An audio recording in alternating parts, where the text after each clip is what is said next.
नमस्कार, मैं हूं बंसीलाल पुरोहित। आप देख रहे हैं बीकानेर पॉलिटिक्स। हम लोग खड़े हैं मुरली मनोहर गौशाला के जो चारागाह स्थल है वहां पर खड़े हैं, जहां पर केवल गौ सेवा ही नहीं बल्कि संस्कृति और सेवा का एक केंद्र है। बीकानेर की आस्था जुड़ी हुई है और भावनात्मक केंद्र है। कितना बेहतरीन दृश्य यहाँ देखने को मिल रहा है। ये गायों के लिए है, ये गायों के लिए हरा चारा उगाया गया है। ये गौशाला प्रशासन के द्वारा उगाया गया है। 50 क्विंटल हरा चारा है जो गौशाला के अलावा जो गायें बाहर जो सुन्नी खड़ी रहती है उनके लिए भी ये सुविधा की गई है। दोस्तों, इससे बढ़िया कोई सेवा को माध्यम नहीं है। ये खेत देख रहे हो आप, ये जो फसल बोई गई है ये गायों के लिए है। बड़ा सौभाग्य है जो ऐसी गौशाला हमारे बीकानेर में है। 4 बार इन्हें फसल ने काट ली है, काट करके गायन डाल दी है और आप 5वीं बार कटन वास्ते अब तैयार है। दोस्तों, मैं आप बात कह सकूं, इस बढ़िया कोई सेवा को माध्यम नहीं है। आज की फसल देख रहे हो थे आ गाया रो हरो चारा वास्ते बीज वास्ते है और बड़ी विशेषता ई नेपियर घासरी आ है कई रो बीज को नहीं है जकी आ गन्ना वाला दाई एरिया जकी गुली आया करे किन डोकी बोला आ डोकी री कटिंग होकर के आ जमीन में वापस बोई जावे। साथियों, वो जो ते सामने पानी देख रहे हो गौशाला की जमीन है, बिरी सिंचाई वास्ते वो पानी है और वो भी फिल्टर पानी है। यही पानी ना समझ लिया कि वो खोजू पानी नहीं है, एकदम शुद्ध फिल्टर पानी है। पानी होकर के और फिर ये फसल के अंदर आवे और ये फसल ने कंप्यूटर से लेवलिंग हुई है क्योंकि वो पानी है जो को इन्हें नहीं आवे। लेवलिंग को मतलब है एकदम समतल, एकदम आंगणो या करे नहीं, एकदम भी एक अकॉर्डिंग ही जमीन ने तैयार करेडी है। आपने अभय सिंह जी है, मैं थोड़ी सी के बात करवाऊं कि वो अपन जो को पानी है सामने फिल्टर पानी दिख रही है वो घास तक किया लावा लेर फटी देवा आडी ढोकला पाछो। अच्छा, आज की लोरी फटी है। हाँ, लोरी फटी है, आ लागी है, हुई है, ये कारण ऊंची करने हूँ पानी चालू हो जाए। देखो वो बार अभय सिंह जी ये जगह ऊपर कर रहा है, वो पानी जरा सी थोड़ी सी ऊपर करिए, वो पानी है जो ये फसल में जानो शुरू हो गयो है। वोटा पानी आई गयो है, पानी है जो ये घास के अंदर जा रहे हो। देखो पेड़ पौधा भी लाग रहा है। कोनी कहीं पानी ने मोटर से फेंक रहा है, नहीं मोटर से नहीं, देसी टेक्नोलॉजी प्रयोग करेडी है। आपने एक गौशाला में ट्रस्टी है, बहुत ही बड़ा गौ सेवी है दुर्गा प्रसाद जी। मैं आपा विशेषता पूछनी चाहवा। सेवा से ही सब ये काम हो रहा है, किसी का प्राइवेट नहीं है। इसमें कोई गौशाला का खर्चा नहीं करवाए हैं। यानी गवर्नमेंट का फिल्टर प्लांट का आता है और गोचर की ज़मीन है और कोई ज़्यादा इसमें खर्चा वाली बात नहीं है।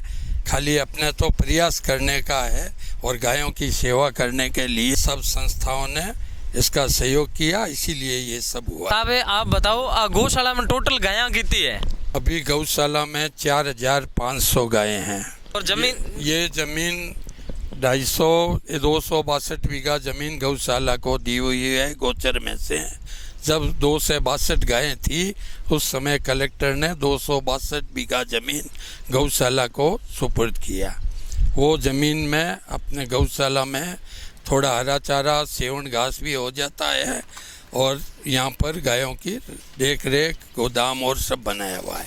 ये प्लांट में गौशाला के सहयोग जरूर है, बाकी आर्थिक सहयोग सब भाई लोगों का मिलके ही किया हुआ है।